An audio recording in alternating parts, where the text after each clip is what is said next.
Zoom-nya sudah dibuka? Sudah. Berarti karena hari ini pertemuan terakhir, pertemuan berikutnya kita tes, berarti 2 pertemuan. Yang pertama pertemuan apa namanya? Hafalan bagi yang hafalan. Kalau nggak ada yang hafal, berarti langsung pertemuan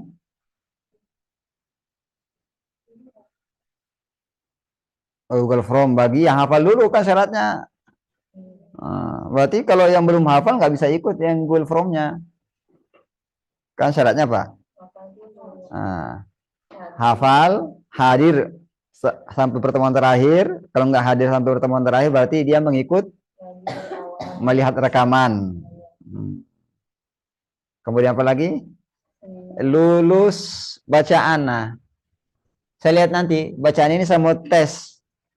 Yang pas baca satu ayat itu saya mau lihat apakah kualitasnya sudah bagus sesuai yang saya harapkan atau belum. Kalau sudah bagus, saya langsung tanda ini sudah bagus. Walaupun bacanya satu ayat, saya sudah tahu kualitasnya. Nah, kemudian Al-Fatihah. Dari isti'adah sampai akhir saya juga mau periksa. Dan nanti sekalian dikasih sanad Fatihahnya. Tapi yang bagus bacaannya ya. Siapa lagi? Tergantung dari yayasannya mau diperinin atau enggak. Kalau enggak berarti tinggal dibuat kayak itu apa namanya? PDF.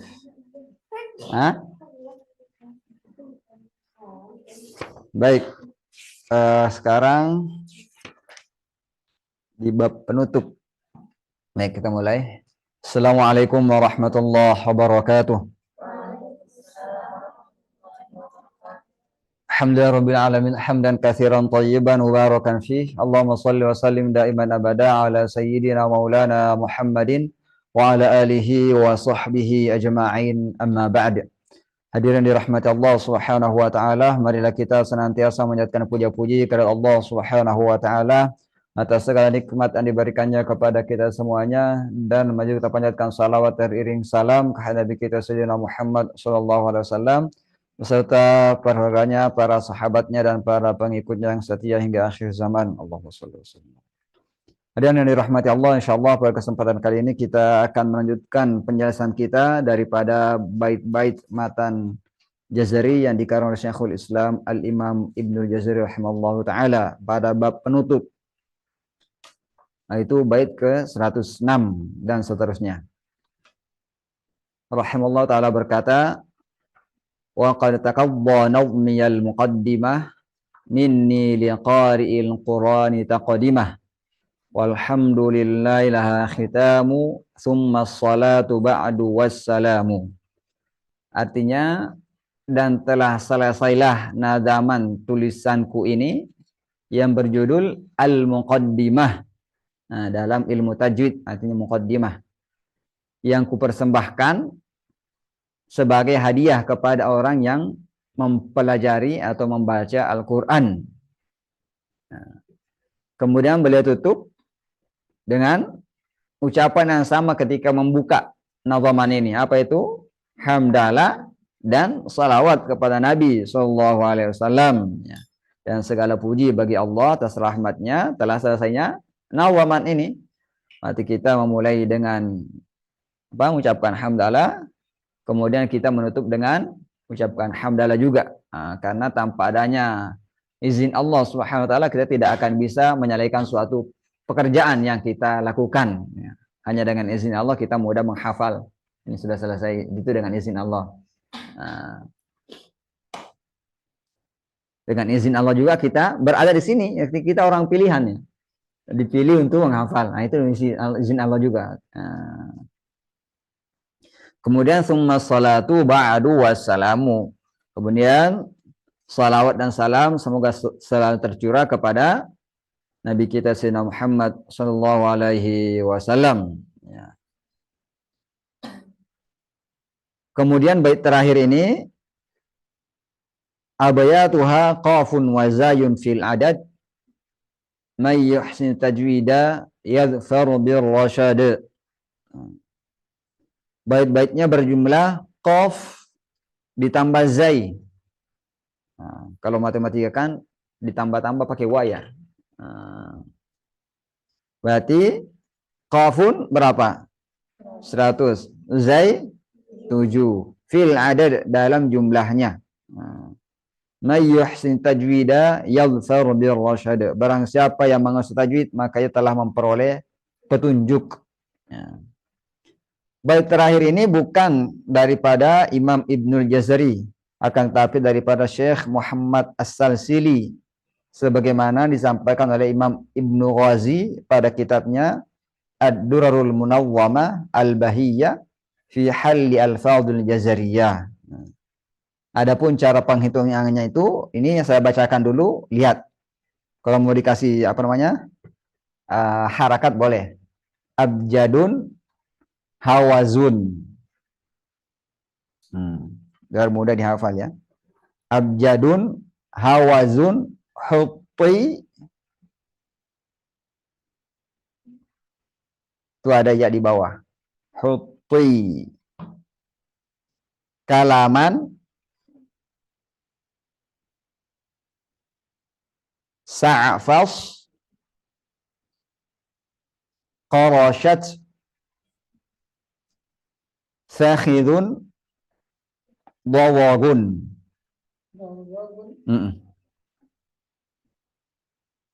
Udah? Baik.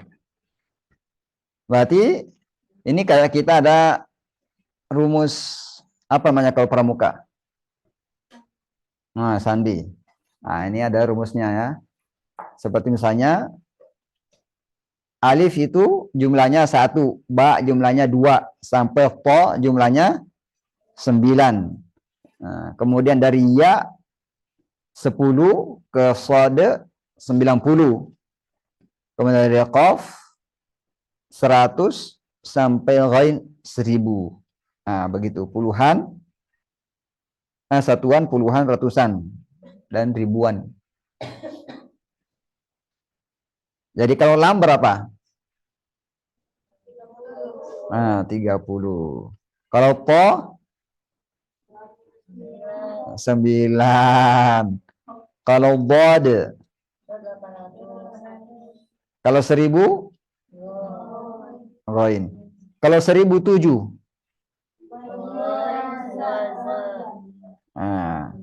Baik. Kalau 70, kalau 52. Mantap. Sudah dipaham ya? Alhamdulillah. Baik, kita pindah lagi. Ini berarti sudah selesai. Ini hanya tambahan yang berikutnya ini. Tambahan pengetahuan dalam memperbagus bacaan. Yang pertama adalah pertemuan dua sukun.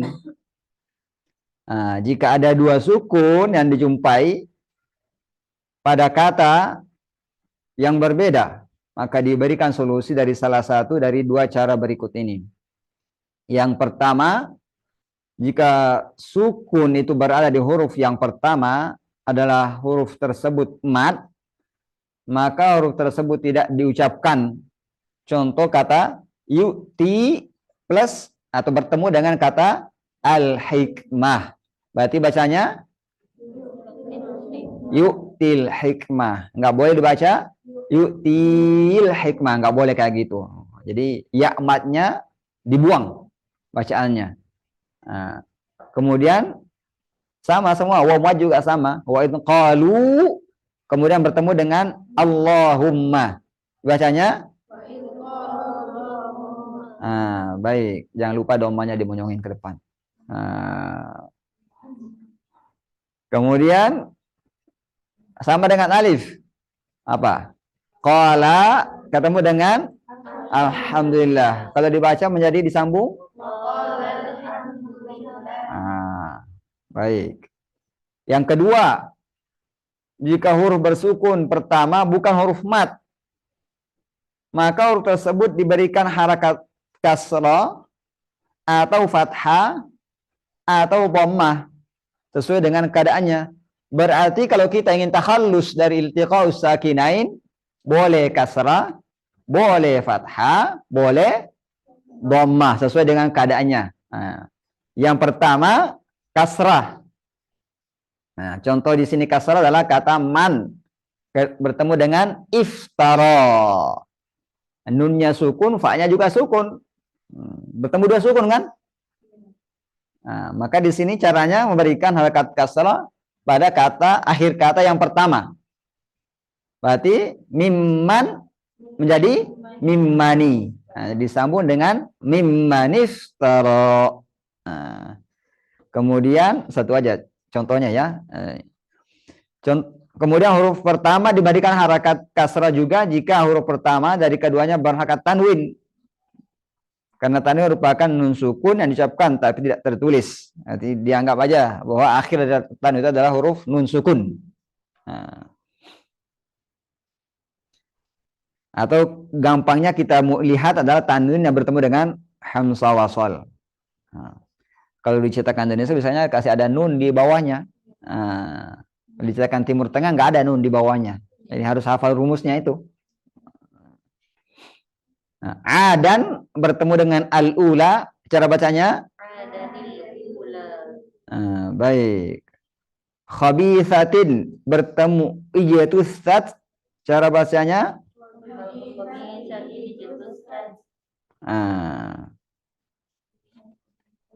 Kemudian Nuhun bertemu dengan ibnahu. Berikutnya adalah huruf sukun pertama diberikan harakat fathah pada huruf nun dari lafaz min, dan huruf mim di akhir ayat pertama surah Ali Imran jika disambung dengan ayat kedua. Berarti di sini pertemuan dua sukun diberikan fathah kalau hurufnya terdiri pada min. Kalau man tadi diberikan kasrah ya. Dia itu sudah dijelaskan di atas. Ini sekarang min. Berarti min bertemu dengan Allah, minallah. Min bertemu dengan al-lail, minal-lail. Min bertemu dengan al-mu'minun, minal mu'minin. Jadi dia majrur. Tanda jarnya. Saya mau tanya yang pelajar nahwu ini, pelajar nahwu ini. Tanda jarnya ini jamak mudzakkar salim? Iya dan nun. Nah, mantap. Berarti bacanya minal mu'minin atau minal mu'minin? Minal mu'minin. Jago ternyata. Terkecoh aja tadi. Baik. Di sini apa? Alif lam mim bertemu dengan Allah itu dalam riwayat Hafs kalau disambung ada dua caranya. Mimnya dibaca panjang 6, yang kedua mimnya dibaca pendek 2 harakat. Saya contohin ya. Kan ini kalau kita baca sambung baru bisa bertemu dengan mim dan ayat kedua Allah di awal surah Ali Imran. Jadi bacanya alif lam mim Allahu la ilaha illa huwal hayyul qayyum. Tadi berapa? 2. Sekarang yang 6. Alif lam mim Allahu la ilaha illa huwal hayyul qayyum. Begitu caranya kalau disambung. Tapi kalau berhenti nggak ada lagi harakatnya mim di akhir. Karena dia sudah sukun. Kemudian berikutnya adalah huruf sukun dan pertama diberi harakat dhammah. Tadi kita sudah lihat kasrah kapan? Juga disebutkan fathah kapan terjadi? Nah, sekarang dhammah. Kapan pertemuan dua sukun atau iltiqa'us sakinain diberikan harakat dhammah? Maka di sini dalam Al-Qur'an itu disebutkan contohnya ketika bertemu dengan mim jama'. Mim jama' awalnya kemudian setelahnya sukun ya. Atau wawlin, apa artinya lin? Waw sukun dahului fathah. Maka di sini contoh mim jama' adalah alaikum bertemu al-qitalu. Berarti bacanya alaikumul qital. tahtihim. Him artinya jamak kan? Nah, kemudian bertemu dengan al-anharu. Bacanya? Nah, baik. Sekarang kita contohkan waulin. Usukun sebelumnya apa? Fathah bertemu dengan sukun setelahnya. Sini katanya Allah. Berarti da'au bertemu dengan Allah bacanya. Ah. Fatamannau bertemu dengan al-mauta. Begitu. Mudah kan? Nah, sekarang huruf kecil tambahan. Nah, kapan huruf tambahan ini kita ketemukan dalam Al-Quran? Nah, itu merupakan adalah tambahan daripada ulama untuk mempermudah bacaan. Ulama menambahkan huruf-huruf kecil yang menggantikan huruf-huruf yang tidak ditulis. Sebagaimana kebiasaan orang Arab di zaman Nabi Shallallahu Alaihi Wasallam. Ya. Hanya menunjukkan bahwa keberadaan huruf-huruf kecil tersebut tidak merusak rasam Quran. Hal ini menunjukkan bahwa keberadaan huruf-huruf kecil tersebut tidak merusak rasam Quran dan harus diucapkan. Contohnya, alif kecil di atas mim. Nanti bacanya Maliki Yaumiddin. Dari rasam Usmani nggak pakai alif setelahnya, alifnya di atas mim. Jadi tulisan rasamnya itu mim bersambung dengan lam bersambung dengan kaf. Nah. Kemudian ini satu contoh aja tiap ini ya, biar cepat. Sudah dipaham belum? Udah. Yang kedua nun kecil di tempat nun yang tidak ditulis. Apa contohnya? Al-Anbiya ayat 88. Nun ji. Itu ada nun kecil di atas tuh. Nah, dibacanya nuji ikhfa ya. Kemudian waw kecil di tempat waw yang tidak ditulis. Contohnya Dawuda.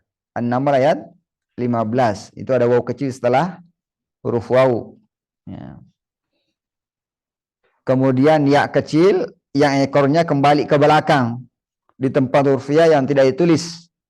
Kalau di sini saya sebutkan contohnya di surah Quraisy ayat 2. Ilafihim.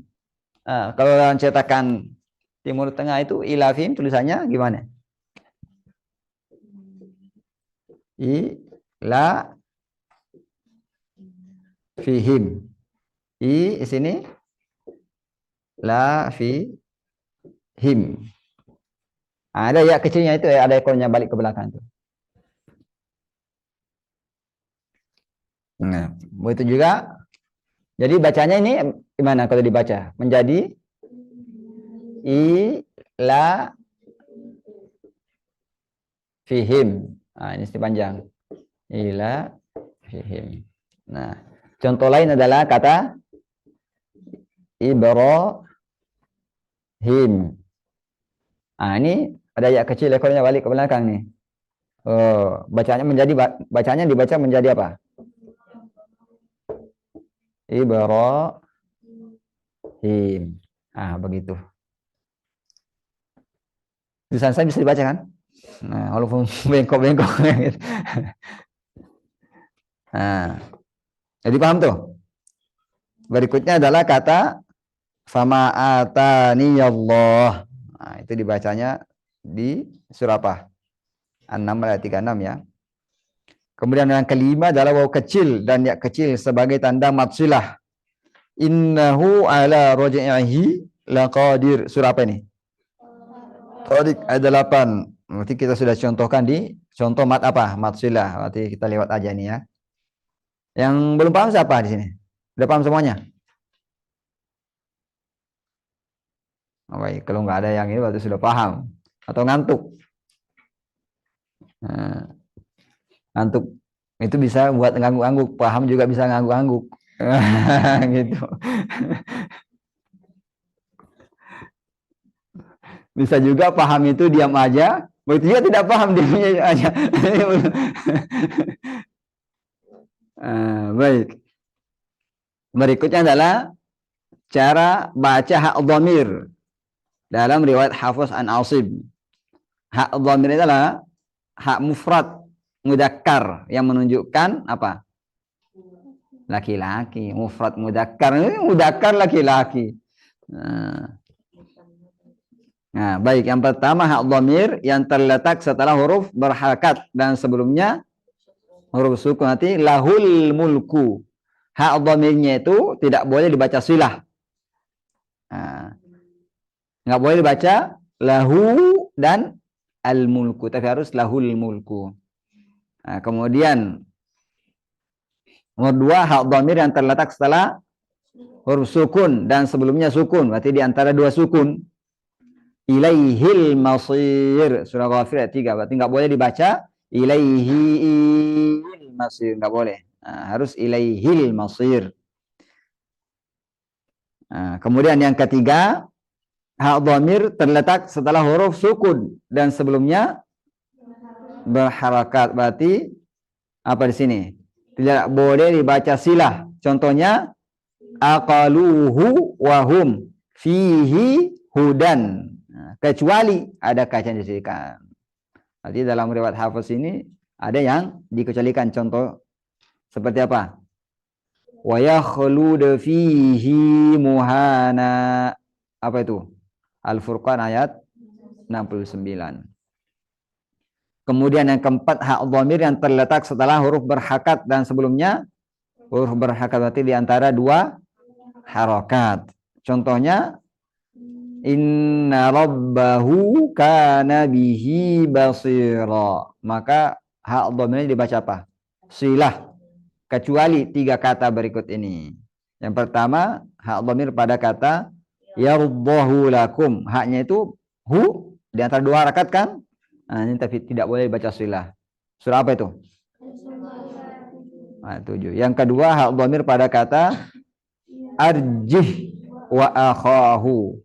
Nah, ini kan haknya itu sukun, tapi dia berada di antara dua harakat. Surah apa ini?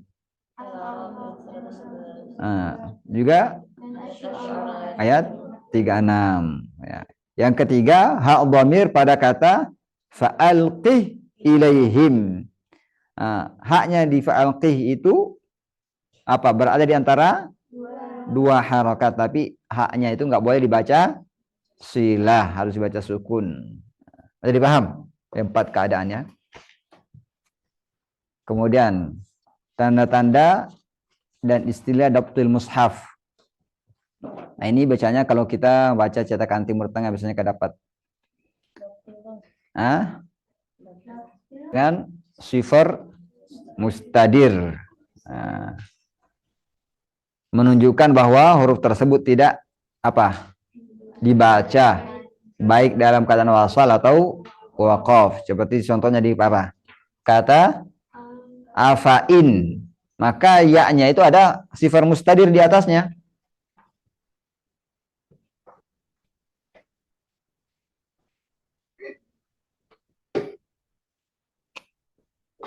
A fa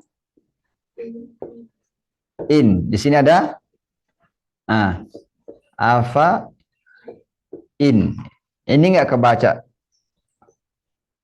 Karena ada apa? Sifar mustadir. Nah, berikutnya adalah tanda bulat lonjong tegak di atas atau sifar mustatil. Kayaknya telur. Nah, enggak usah digambar lagi. Telur kan bulat lonjong kan? Nah, tapi lonjongnya bentuknya ke atas, bukan memanjang.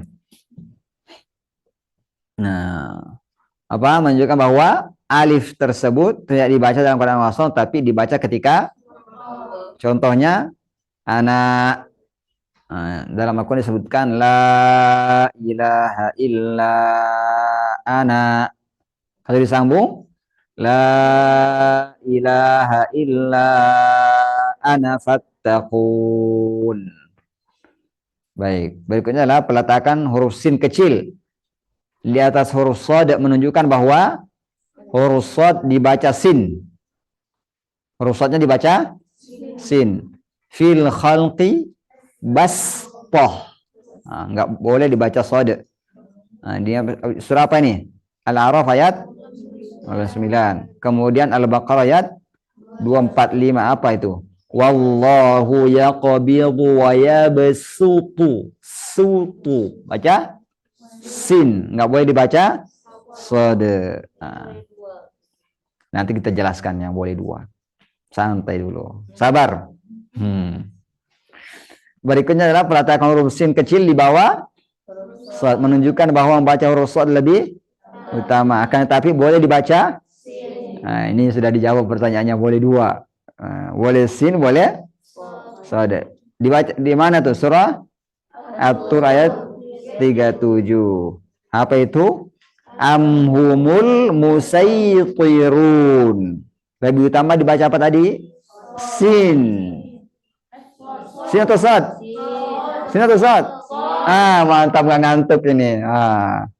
Kalau sinnya di bawah itu lebih utama dibaca? Mantap. Alhamdulillah nggak ngantuk. Kirain ustadzanya juga ngantuk. Baik. Berarti bacanya lebih utama apa?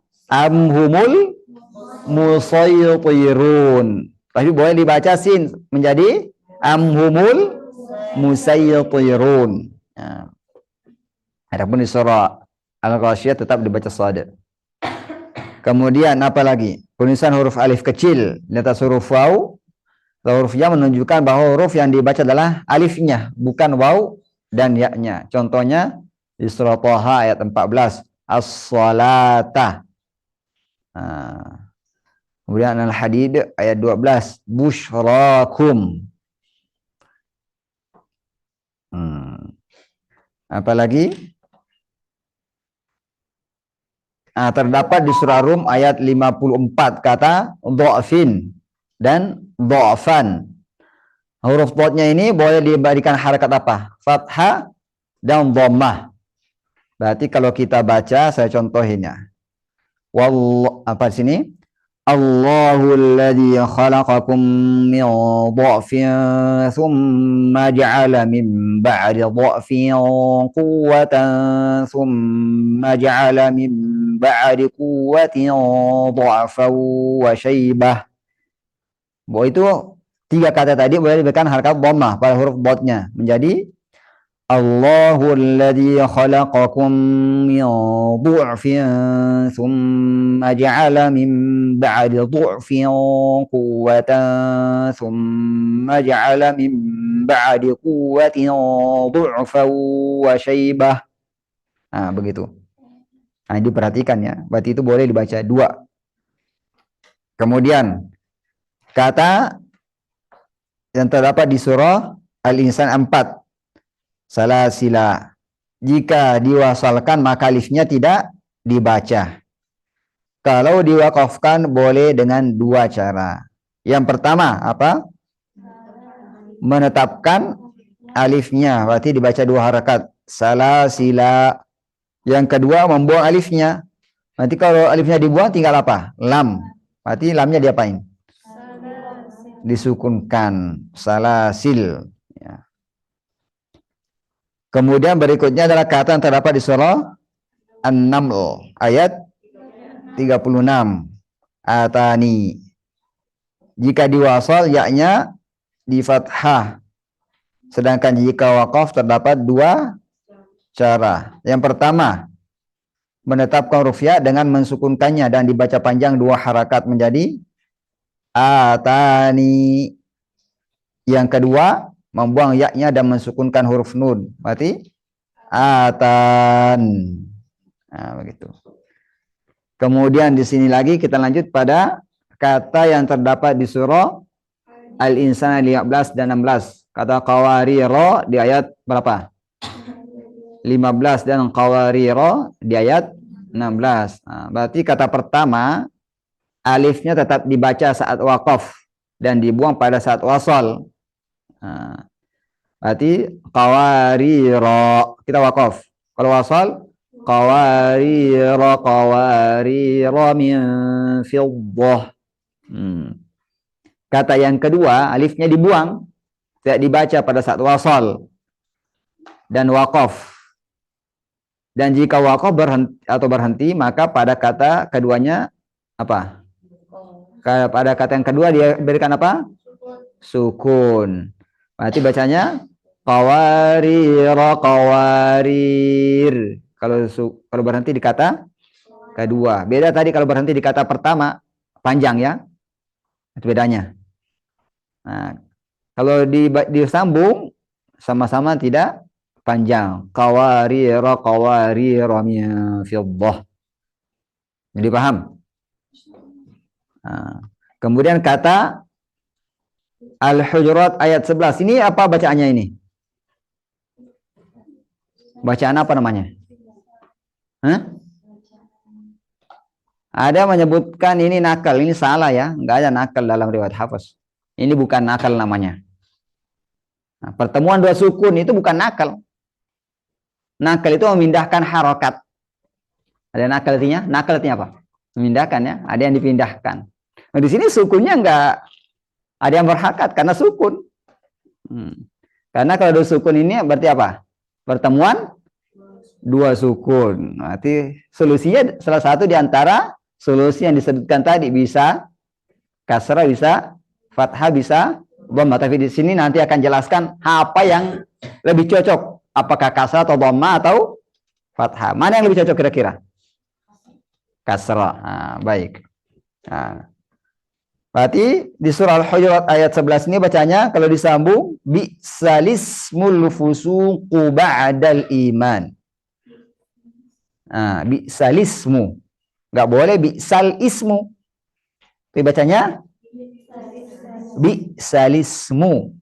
Nah, kalau kita memulai boleh dua cara. Yang pertama apa? Dengan fathah yang terdapat pada hamzah waswati, alismul fusuqu ba'dal iman. Yang kedua dengan apa? Berarti lismul fusuqu ba'dal iman. Siapa namanya nih? Tidur. Nanti saya tanya. Nah, berarti bacaan ini nggak boleh disebut dengan apa tadi? Nakal ya. Karena itu nggak ada harakat yang dipindah. Nakal itu memindahkan harakat.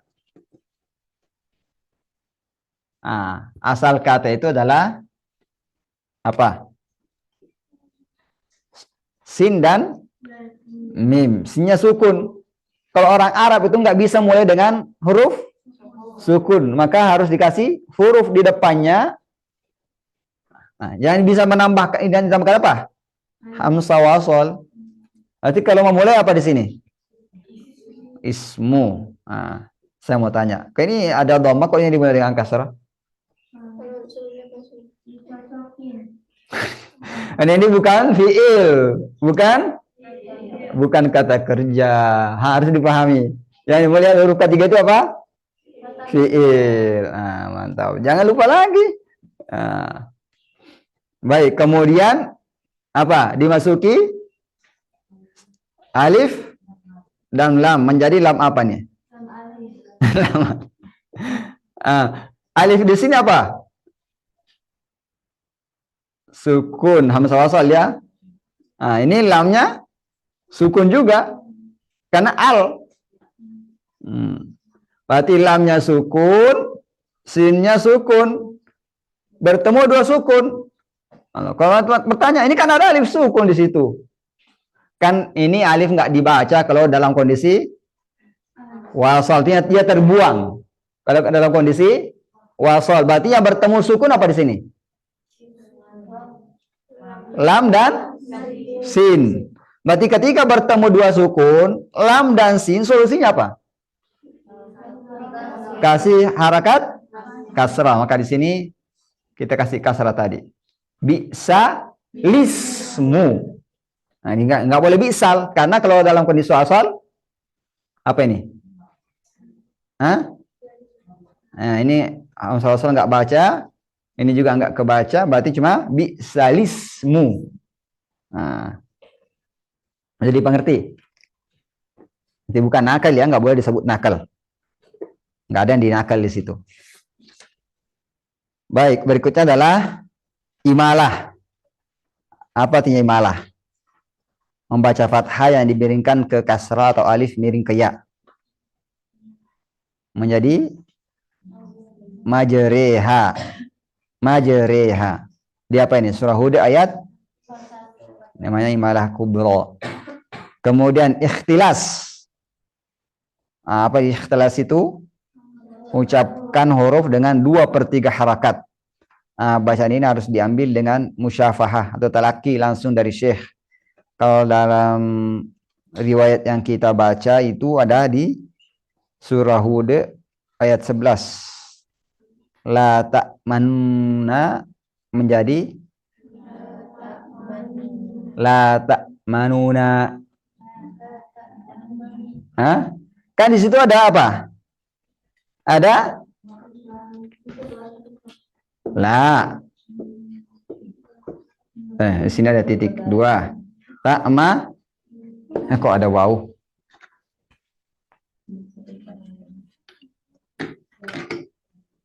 La ta ma nu na. Nah, ini ada asalnya ini kan 2 nun yang digabungkan menjadi 1. Makanya ada tasdidnya. La ta manna. Itu ada nun yang digabungkan jadi 1. Tapi asalnya nun yang pertama ini apa? Dhammah. Maka kalau riwayat Hafaz boleh kita baca 2. Boleh dibaca apa? Ikhtilas atau raum. Tapi raum yang dipelajari kemarin berapa? Harakatnya berapa? 2 sepertiga. Nah, tapi kalau di sini bukan 1/3 tapi 2/3. Raum yang berada di tengah kata di sini, maksudnya di kata ini dibacanya berapa? 2/3. Kalau di akhir ayat raumnya berapa? 1/3. Berarti di sini lebih kentara ya. Kalau 100 menjadi 2/3 berapa?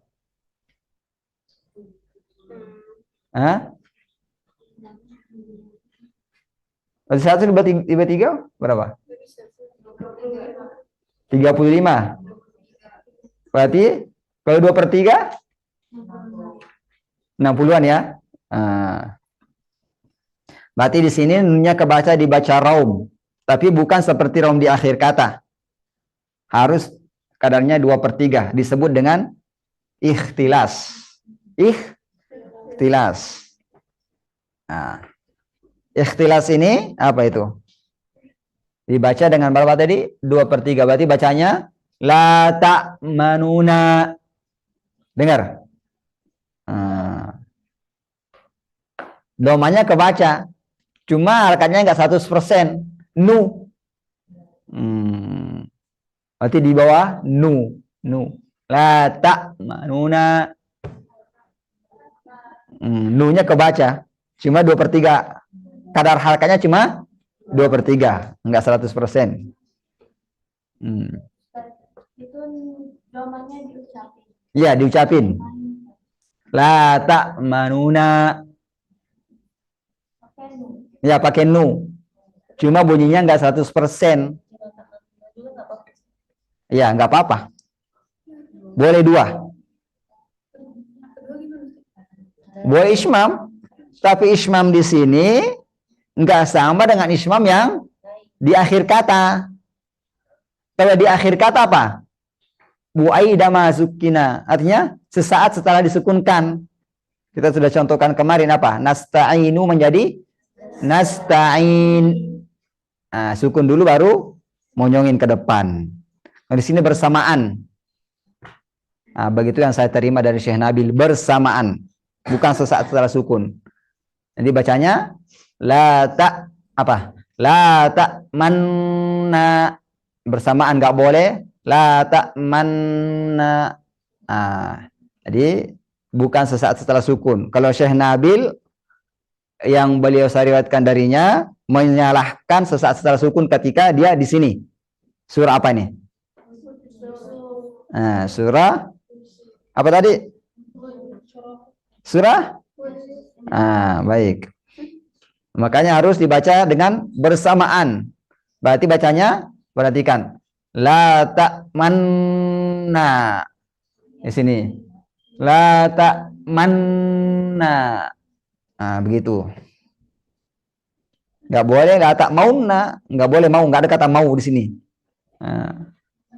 Harus 100% sukun murni, tapi ada isyaratnya ke depan bibirnya.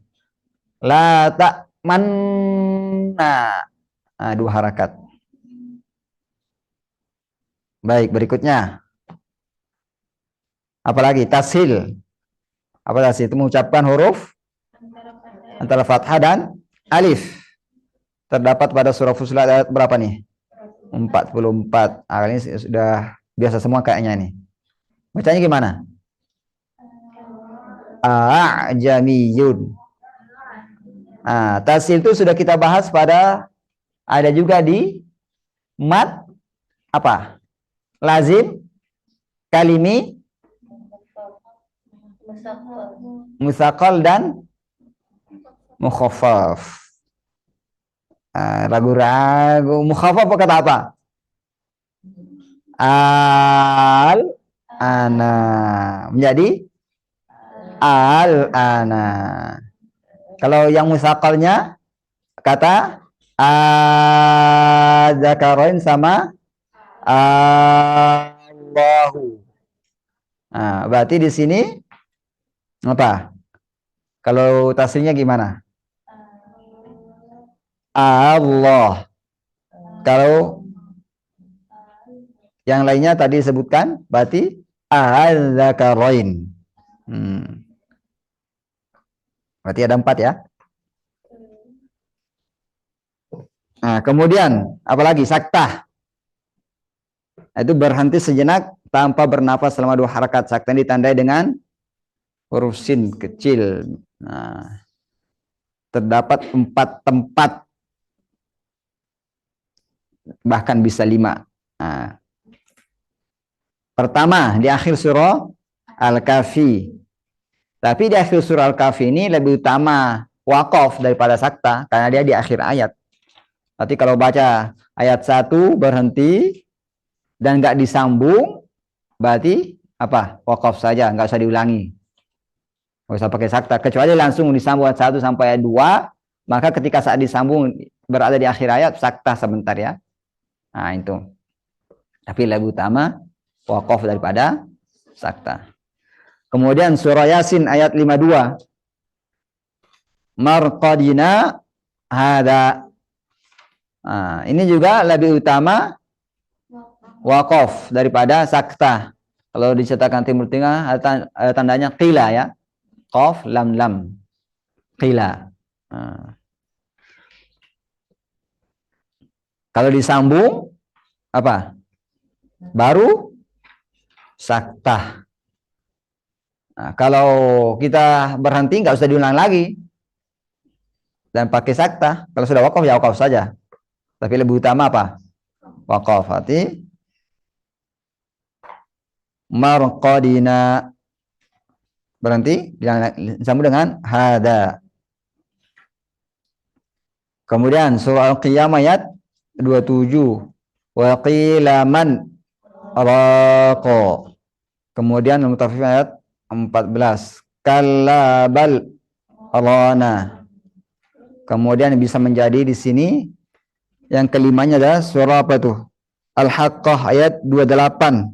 Kalau kita mewasalkan bacaan. Kalau mewasalkan bacaan itu apa? Terdapat 2 hukum atau 2 cara. Yang pertama saktah menjadi maliyah halaka. Nah, yang kedua boleh menjadi apa? Idgham. Idgham apa namanya?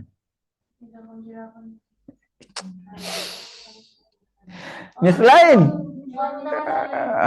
Astagfirullah, masa bilang nasi itu ngantuk kayaknya ini. Maliyah halaka. Nah, baik. Sudah selesai. Udah tadi dibahas. Ismam itu menampakkan harakat dhammah dengan isyarat bibir. Bacanya bersamaan dengan, ini saya tulis di sini, bersamaan dengan nun pada kata la ta'manna dalam surah Yusuf ayat 11. Berarti bukan surah Hud, surah Yusuf ayat 11. Kata ini juga bisa dibaca raum, akan tetapi dengan kadar 2/3 harakat atau disebut dengan ikhtilas pada dhammah huruf nun yang pertama. Akan tetapi bacaan ismam lebih utama.